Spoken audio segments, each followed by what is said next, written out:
You've heard his words. The speech is embedded into our national culture. He said, "I have a dream that one day this nation will rise up, live out the meaning of its creed. We hold these truths to be self-evident, that all men are created equal. I have a dream that my 4 little children will one day live in a nation where they will not be judged by the color of their skin, but by the content of their character. I have a dream that one day every valley shall be exalted, every hill and mountain shall be made low, the rough places will be made plain, and the crooked places will be made straight. And the glory of the Lord shall be revealed, and all flesh shall see it together. This is my hope." Do you know who it was? This speech helped to transition the campaign for equality and civil rights from a protest, an event, into a movement. And King's speech was the highlight of the March on Washington, which brought 250,000 people to the National Mall. Interestingly, the words "I have a dream" were not in the text of the original speech. They don't appear in the original printed text from that day. Dr. King was about halfway through the speech when one of his people sitting on the stage with him, Mahalia Jackson, shouted out to him, "Tell him about your dream, Martin. Tell him about your dream." And it said that at that point, Martin Luther King pushed his text to the side and began to tell the story about his dream.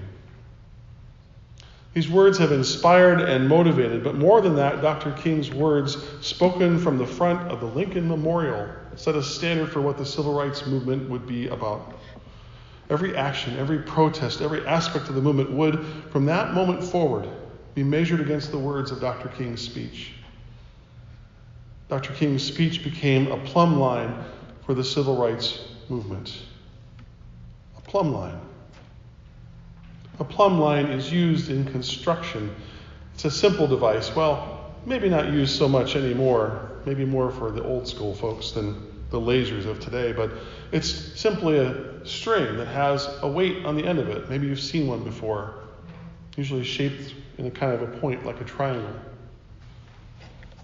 And the idea is that the weight is drawn to the lowest point because of gravity. So that wherever the string might begin to swing or sway, at some point when it stops, it reaches plumb, or a true vertical line. And it's always wise to recheck plumb as you go if you're building a wall or something that's a little bit longer than, say, 6 or 8 feet. And using one of these little plumb line devices is kind of a humbling thing for amateurs. I've used one before working on a habitat project, and you start to understand why you keep measuring for plumb when you start to look down the wall, and it's really disappointing. But that's why you measure twice, cut once, and always check for plumb, right? So a plumb line does not lie. It's tied to gravity, and it will always provide a perfect vertical line. The book of Amos is a collection of prophetic words from different prophets. Amos himself does not see himself as a prophet. You heard him say he is a herder or a person who tends to trees. One of the paragraphs leading up to today's reading, Amos sees 2 other visions foretelling the end of Israel, and another one that comes after today's. The first is that Israel would end by a plague of locusts, and then a second one by fire. But Amos prays fervently, and God relents. This leads to Amos' next encounter with God, which is today's reading, the plumb line against the house of Israel. Why do you suppose God used this particular metaphor, this particular set of words? Why is this the sign that he shows to Amos? Well, I would suggest that it's because of the crooked ways the people have adopted, the people of Israel. God could see the need for corrective action and get ready, pardon my pun, but had probably gotten plumb tired of the people's bad deeds. Hold on, there's another one coming. What plumb line do we have today? What is it that we hold ourselves up against?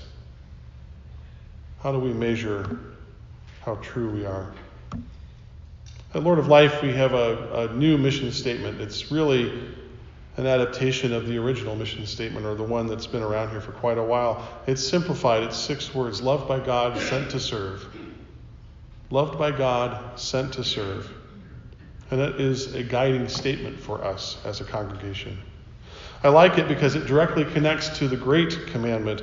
Love the Lord your with all your heart and with all your soul and with all your mind and all your strength. The second is this: love your neighbor as yourself.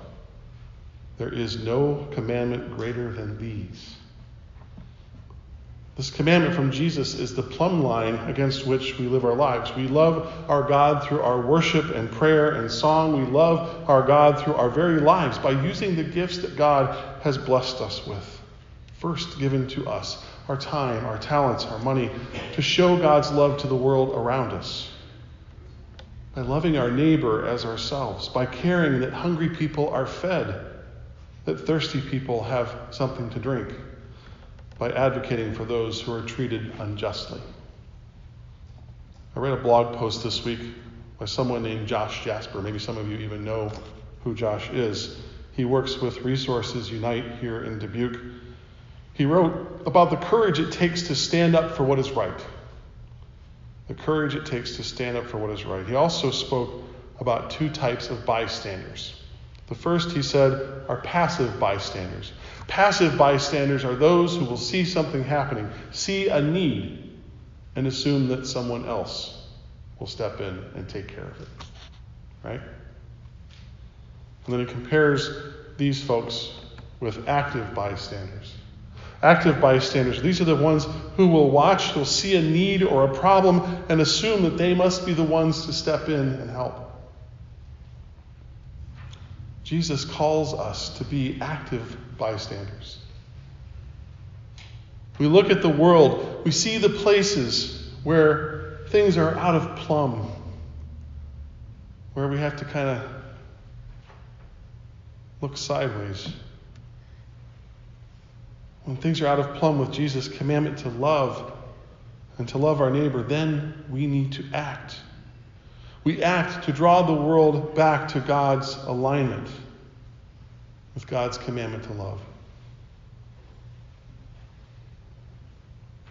And note that God's corrective that he shares with Amos is for all the people of Israel. It's not just for one person. God shows Amos that the plumb line is held up against all of the people. I think the plumb line we are measured against, that we can continue to check in on to find out that we are still in plumb, has to do with our lives together. All of us. For Lord of Life Lutheran Church, it means measuring all that we do against that mission statement, right? Against the Great Commandment.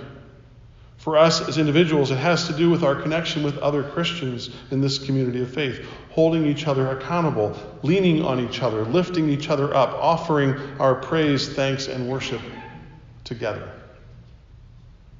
You see, your voice matters in all of this. Measuring our lives against God's plumb line is a daunting task, to be sure. It is the reason why we are so much in need of grace.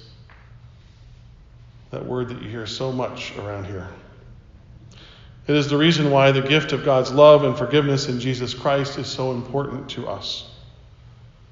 The forgiveness we are offered in Jesus sets us free from the crookedness of our lives, the fear of sin and death, and it is the reason that we can have the courage to step out in faith and to love God and to love our neighbor.